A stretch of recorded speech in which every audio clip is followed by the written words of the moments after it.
Hozirgi paytda tadbirkorlar qanaqangi instrumentlardan foydalanib shuni eplab tursa bo'ladi o'zi? Oborotda aylanmani ko'paytirgan hisobiga oldingi topib turgan sof foyda summasidan, foizdan emas, summasidan ko'ra ko'proq topadi korxona. O'sha kengayib ketadi-da. O'sha chornida ishlayotgan bo'lsa 8 so'm bo'layotgan bo'lsa, hozir beliga o'tib 6 so'm foyda qolyapti. Zato uni plyusi kengayishga katta yo'l ochilyapti. O'zi endi siz hozir juda ham ko'p biznesmenlarni ishlayapsiz. Bu amalda bu biznesmenlarda finansist bormi yo hamma buxgalter bilan hozir turibdimi hozir? O'zi ko'pchilik haligacha bilmaydi, bu moliya bo'limida finansist bor, buxgalter bor. Shuni bir bizga qisqa lo'nda qilib farqlarini tushuntirib bersangiz, чтобы hammamizni nima deydi, qarashlarimiz to'g'ri bo'lsa. Xo'p bo'ladi. Bunaqa savol ko'p keladi. Reelsga post tayyorlaganimizda ham ko'p ana shu YouTube'ga ham, boshqaga ham shu haqida joylaganmiz. Buxgalteriya deganda endi tushuncha bor. Anaqa biznes egalarida buxgalter deganda chorniy buxgalteriyani qilayotgan buxgalter bor, beli buxgalteriyani qilayotgan buxgalter bor-da. Beli buxgalter asosan davlat tashkilotlariga, statistika organlariga, soliq organlariga shunaqa hisobot tayyorlagani uchun, o'shaning uchun ko'pincha aytiladi. Uni yo'li boshqa.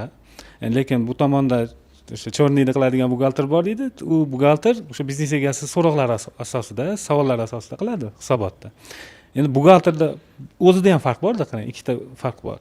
O'shaning uchun o'zi xalqaro ajratma qanaqa bo'ladi? Xalqaro nimada, masalan, Rossiyada yoki boshqa joylarda buxgalterda farqini aytishadi. Bu asosan tarix ma'lumotlari bilan shug'ullanadi va davlat organlariga hisobot topshirish bilan shug'ullanadi. Endi finansist bor, ya'ni moliyachi bor.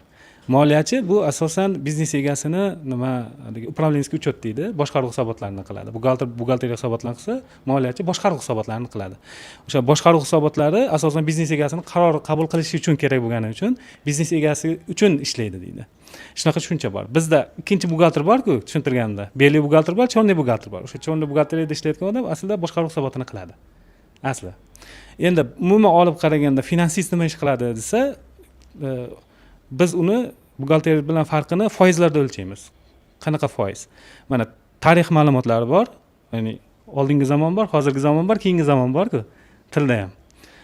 Oldingi zamonda ketadigan vaqti, hozirgi zamonda ketadigan vaqti, keyingi zamonda ketadigan vaqti yoki tarixga ketadigan vaqti buxgalterdagi ko'proq 50, 55, 60% vaqti tarixni boshqarishga ketadi. O'sha chorniy buxgalteriya desak ham agar faqat o'sha tarixiy ma'lumotlarni yig'ib, o'shandan hisobot yasashga va uni 30-35% vaqti hozirgi ma'lumotlarni tartibga tushirishga ketadi. 10-15% vaqti kelajakdagi ma'lumotlarni tartibga tushirishga yoki kelajak haqida o'ylashga vaqt ketadi. Chunki u operatsion ishlar bilan band bo'ladi-da. Endi moliyachi nima qiladi desa, moliyachi aksincha, shuni xuddi teskarisi. 10-15% vaqtini tarix ma'lumotlari bilan ishlaydi. Tarixiy ma'lumotlarni o'sha yig'ilgan ma'lumotlarga sal tartibga kiritishga vaqt ajratadi.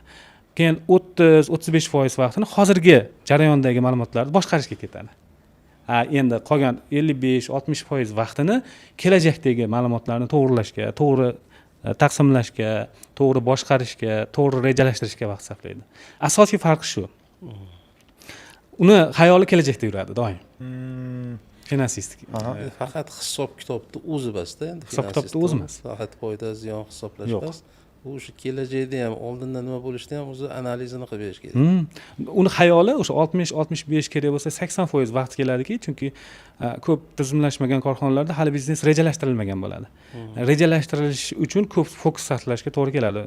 Kichik o'rta bizneslarda yoki startaplarda. Shuning uchun u ko'proq rejalashtirishga 80% vaqtini ham sarflayveradi. Analiz qilib, o'sha nima qilib, tahlil qilib turish kerak ekanda ko'proq. Tahlil qilib kelajak quradi-da ular.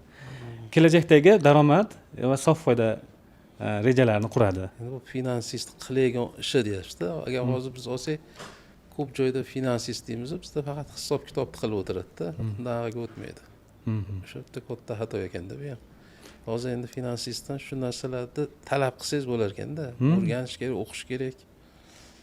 Shu qachonda hozir bir so'z bilan aytadigan bo'lsak, Jamshid aka, bu buxgalter bu pulni, moliyani hujjatlashtiradi, ya'ni bugungi va kechagi kunlar bilan ishlaydi, kirdi chiqdi hammasini hujjatlashtiradi.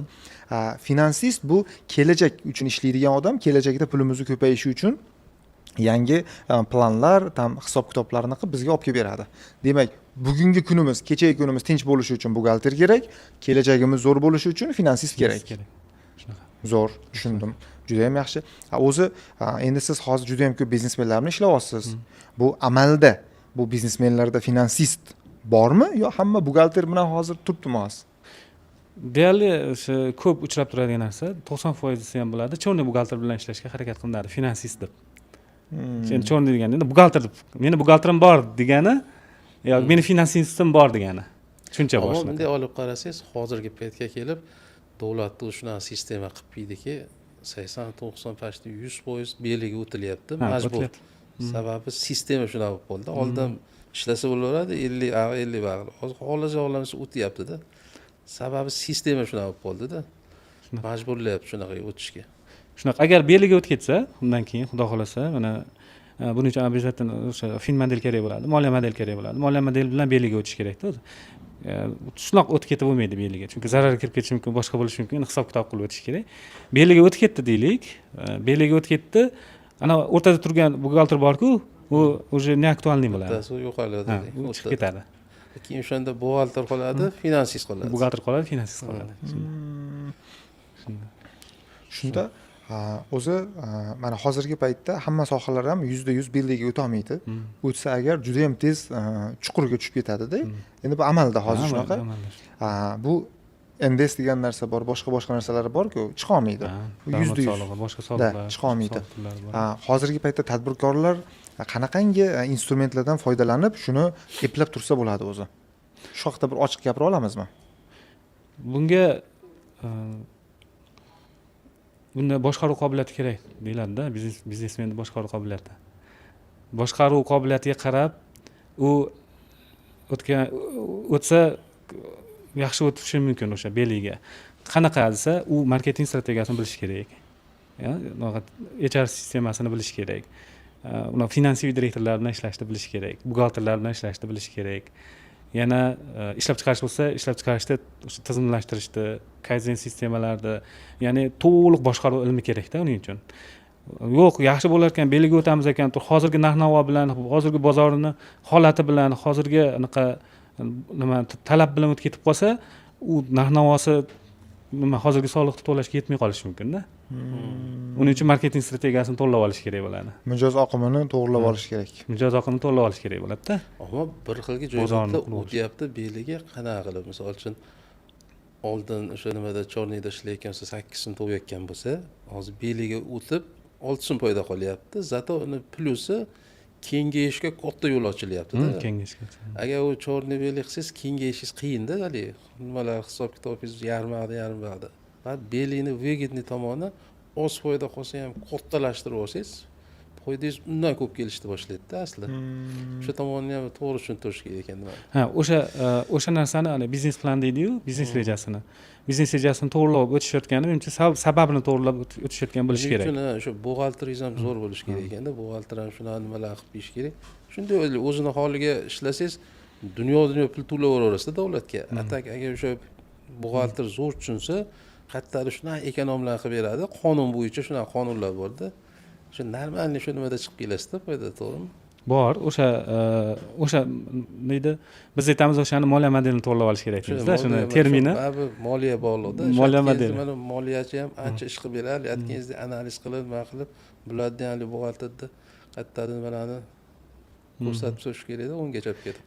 Bizda mana endi tajribada shuni ko'ryapmanki, masalan, aytishadi-da, beliga o'tkazaylik deydi. Biz moliya modeli qilib ko'ramiz.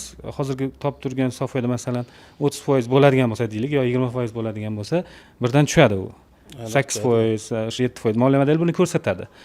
Keyin buxgalterga zadacha qo'yiladi. Buxgalter keyin o'shani o'rganib chiqib, o'shani qaytaradi orqaga haligi. Qaytarish uchun qanaqadir soliqni optimallashtirishda ishtirok etadi.